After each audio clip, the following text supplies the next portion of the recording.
جوان تجھے اللہ تبارک تعالیٰ نے محمد عربی کا شیر بنایا، ساری دنیا تیرے قدموں میں ہے، ساری طاقت اللہ تعالیٰ تیری طرف پھیر دے گا، شرط یہ ہے کہ تو حضور کی بات کر کے دیکھ۔ آج حیرت ہوتی ہے، میں تم میں سے ہی ایک آدمی ہوں، آپ میں سے ہی ایک آدمی ہوں، میرے سر پر کوئی پر نہیں لگے ہیں، اور نہ ہی میں آسمان سے اترا ہوا نہ زمین سے نکلا ہوا، لیکن جس طرف جائے لوگ اپنی آنکھیں پلکیں بچھاتے ہیں، عزتوں کی مالائیں ہزاروں کے بھیڑ میں آج جہاں جاتے ہیں، کبھی کبھار اپنے گریبان میں جھانک کر کے دیکھتا ہوں کون سی ایسی خصوصیت آ گئی جو لوگ دیکھنا چاہتے ہیں۔ دو آنکھ ایک ناک وہی ساری چیزیں تو ہے، کوئی اسپیشل چیز ہے، کوئی الگ چیز ہے، سب کچھ تو وہی ہے، لیکن یہ لوگوں کا ہجوم ہر طرف سے امڑ کر کے ایک آدمی کو دیکھنے کیوں آتا ہے؟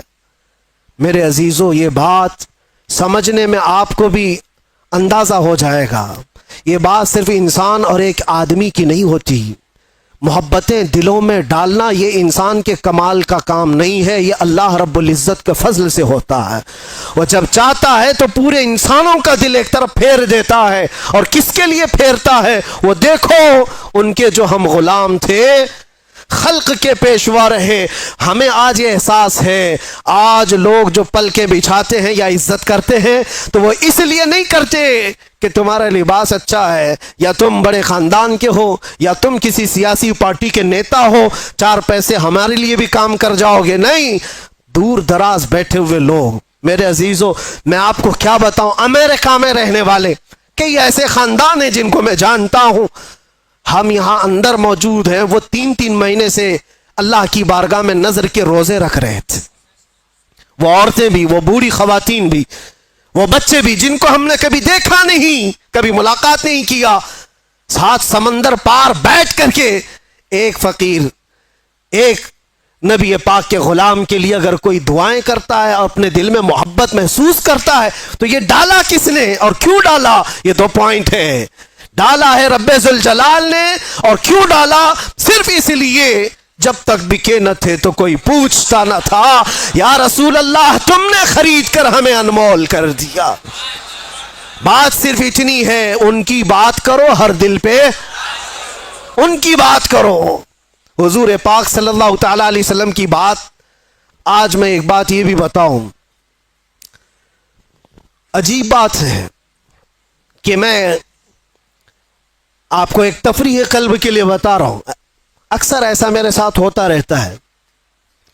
میں ٹیکسی میں بیٹھا ہوا تھا، مکہ مکرمہ کی بات ہے، باہر کہیں جا رہے تھے، جو بیٹھا ہوا آدمی تھا، میں تو نارمل لباس میں، اکثر سادے لباس میں، تو انہوں نے پوچھا چلاتے چلاتے، کہا کہ بھائی صاحب آپ کی شکل مفتی سلمان اظہری سے ملتی جلتی ہے۔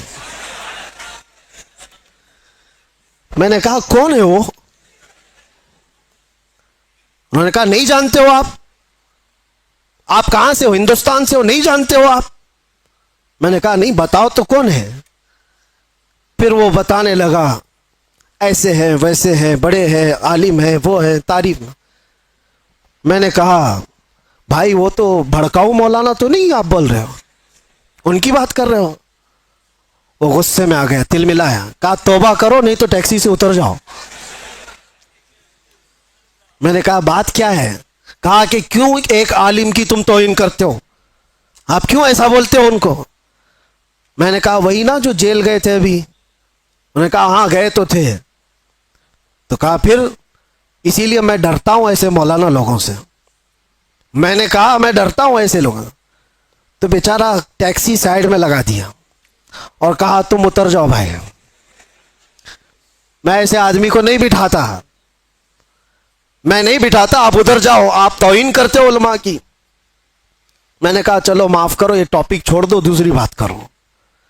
پھر وہ یوٹیوب کھول کر کے دکھانے لگا، یہ دیکھو، یہ سنو، حق بات کہا ہے، ظالموں نے پکڑا ہے، فلاں فلاں ساری چیزیں بیان، خاموشی سے سنتے رہے۔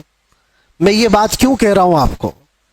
کوئی لطیفہ نہیں ہے، مجھے ریئلائز ہوا، احساس ہوا، بعد میں اترنے سے پہلے اس نے کہا کہ بھائی ایک بات میں آپ کو بتاتا ہوں، یہ مولانا کی تقریر میں سنتا ہوں، میں ہوں اہل حدیث جماعت سے، لیکن یہ مولانا بریلوی مکتب فکر سے ہے، لیکن بات کرتا ہے محمد رسول اللہ کی،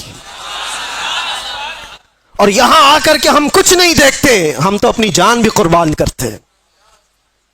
ہم اتر آئے، اس دن یہ احساس ہوا اس نام پر اللہ نے اتنی طاقت رکھی ہے، ہر انسان نام محمد پر جمع ہوتا ہے، ہر مسلمان آ جاتا ہے۔ عزیزان گرام وقار، وہ ایک نقطہ ایسا ہے ناموس رسالت کا جہاں پر لوگوں کے جذبات ہیں، لوگوں کی عقیدتیں ہیں۔ مجھے آج اس ٹاپک پر بات نہیں کرنا ہے کہ کون کس مکتبہ فکر سے اور کیا تھا، لیکن ہم نے یہ محسوس کیا ہے دنیا کے چپے چپے اور کونے کونے سے اگر لوگوں کے دلوں میں ہمارے لیے کوئی جذبہ موجود ہے تو وہ ہماری زبان کا کمال نہیں، یہ نسبت مصطفیٰ کا کمال ہے، رسول کریم صلی اللہ تعالی علیہ وسلم کے قدموں کا کمال ہے۔ اسی لیے عمر ابن خطاب رضی اللہ تعالیٰ عنہ نے سچ کہا تھا۔ جانتے ہو جب بیت المقدس فتح ہو گیا تھا، حضرت عمر فاروق رضی اللہ تعالیٰ عنہ بیت المقدس جا رہے تھے، وہاں لوگ انہیں پہچانتے بھی نہیں تھے۔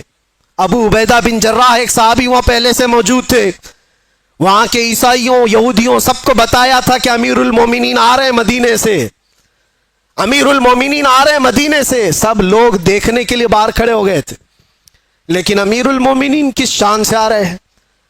وہ اپنے ایک غلام کو لے کر اپنے گھوڑے کے ساتھ جا رہے ہیں۔ کیا کمال کی عدالت ہے عمر فاروق کی، اپنے غلام سے مدینے سے ہی طے کر کے چل رہے ہیں، 1 میل میں گھوڑے پر بیٹھوں گا تو چلے گا، اور 1 میل تو بیٹھے گا اور میں چلوں گا۔ پورا سفر آقا اور غلام ایسے چلتے رہے، کبھی حضرت عمر رسی پکڑ کر چلتے، کبھی وہ غلام رسی پکڑ کر چلتا تھا۔ اور اتفاق ایسا کہ بیت المقدس جب قریب آیا، لوگ وہاں استقبال کے لیے کھڑے ہیں، اور گھوڑے پر بیٹھنے کی باری غلام کی تھی۔ غلام نے کہا کہ حضور اب تو میں اتر کر چلتا ہوں، آپ بیٹھے۔ کہا نہیں، عدل تو عدل ہے، انصاف، تیری باری ہے تو بیٹھے گا، میں رسی پکڑ کر چلوں گا۔ رسی پکڑ کر چل رہے ہیں، اور لوگوں میں ایک نعرہ لگا کہ امیر المومنین آ گئے۔ سب دوڑ کر کے اس گھوڑے کی طرف جا رہے ہیں جو گھوڑے پر سوار آ رہا ہے۔ ابو عبیدہ بن جراح جو صحابی موجود تھے پکار کر کہا، اے لوگوں، سواری پر بیٹھا ہوا وہ نہیں ہے امیر المومنین، رسی پکڑ کر جو آ رہا ہے وہ ہے امیر المومنین۔ دنیا نے پہلی مرتبہ یہ منظر دیکھا ہوگا۔ کہاں ہے وہ لینڈ کروزر والے لیڈر لوگ؟ کہاں ہے وہ جو رسول پاک صلی اللہ تعالی علیہ وسلم کے ان جانشینوں کی مثال لا کر کے دکھا دے؟ اسی لیے ہمارے ہندوستان میں ہی آپ کو میں کیا بتاؤں، مثال کے طور پر موہن داس کرم چند گاندھی جی، گاندھی کے یہ الفاظ ہیں، کہا کہ میں نے تاریخ پڑھا ہے، اگر لوگوں کو سیاست کرنے کے لیے، حکومت کرنے کے لیے میں کوئی مثال دے سکتا ہوں تو وہ ابو بکر اور عمر کی دے سکتا ہوں۔ لوگوں نے اس چیز کو ایکسپٹ کیا ہے، احساس کیا ہے۔ انہوں نے جو دنیا کے سامنے منظر پیش کیے تھے وہ رسول اللہ کے غلاموں نے۔ سنو، حضرت عمر فاروق رضی اللہ تعالیٰ عنہ نے جو بات کہی تھی اس کو میں سمیٹ رہا ہوں۔ لوگ جب آپ کو پکار کر امیر المومنین کہتے ہوئے قریب آئے تو آپ رو پڑے۔ یہ وہ وقت تھا حضرت عمر کا جب پورا عرب جو آج ہے، سعودی عرب جس کو کہتے ہیں، یہ عرب تھا، صرف عرب تھا، سعودی بعد میں بنا ہے۔ حجاز اور نجد جو علاقے تھے اور دونوں ملا کر کے عرب تھا، پھر یمن، پھر عراق، پھر ملک شام، اور پھر فلسطین، پھر مصر، 6 بڑی کنٹریاں جس کا کل رقبہ، کل ایریا اگر ملائیں گے تو تقریباً 17 لاکھ اسکوائر کلومیٹر، اور بعض میں ہے کہ 36 لاکھ اسکوائر کلومیٹر۔ حضرت عمر فاروق رضی اللہ تعالیٰ عنہ کا دور خلافت اتنا پھیلا ہوا تھا، اتنا پھیلا ہوا تھا، اتنی دور تک اسلام کا پرچم لہرا رہا تھا اس وقت جب حضرت عمر فاروق بیت المقدس کے قریب آئے اور لوگوں نے آپ کو سراہنا شروع کیا امیر المومنین کہہ کر، آپ رو پڑے اور اس کے بعد ایک تاریخی جملہ انہوں نے کہا تھا جو ہم سب کا بھی ہونا چاہیے، ہم سب کے لیے۔ آج میرا ٹاپک یہی ہے۔ حضرت عمر کھڑے ہو کر کے کہتے لوگوں سے، اے لوگوں سنو، آج تم میرے نام کے نعرے لگا رہے ہو، میں اپنی حیثیت بتاتا ہوں، میری حقیقت بتاتا ہوں۔ میرا نام عمر ہے، میرے باپ کا نام خطاب ہے، میں خطاب کا بیٹا عمر ہوں۔ بچپن میں مجھ سے 2 بکریاں نہیں سنبھالی جاتی تھی، میرے باپ مجھے بکریاں چرانے کے لیے بھیجتے تھے تو بکریاں ادھر سے ادھر ہو جاتی، اور جب بکریاں مجھ سے نہیں سنبھلتی تو روز میں اپنے باپ کے گھونسے کھاتا تھا، روز مجھے مار پڑتی تھی میرے باپ سے، بکریاں مجھ سے نہیں سنبھلتی تھی۔ اور آج تم دیکھ رہے ہو 36 لاکھ اسکوائر کلومیٹر کا پورا رقبہ عمر تنہا اس کی نگرانی کرتا ہے، اور ایسی نگرانی مدینے میں بیٹھے ہوئے عمر فاروق ہیں۔ ملک شام کا ایک واقعہ میں آپ کو بتا رہا ہوں۔ ملک شام مدینے سے ہزاروں کلومیٹر دور، ملک شام میں بیٹھی ہوئی ایک خاتون رات کو اپنی بیٹی سے کہتی ہے، دودھ میں پانی ملا کر کے بیچو تو تھوڑا زیادہ ہو جائے گا۔ بیٹی کہتی ہے، اماں عمر ابن خطاب کا دور ہے۔ کہاں ہے؟ مدینے میں بیٹھے ہوئے، اور لوگوں کے اندر عدل اور انصاف کرنے کی چاہ ہزاروں میل دور پر بھی ہے۔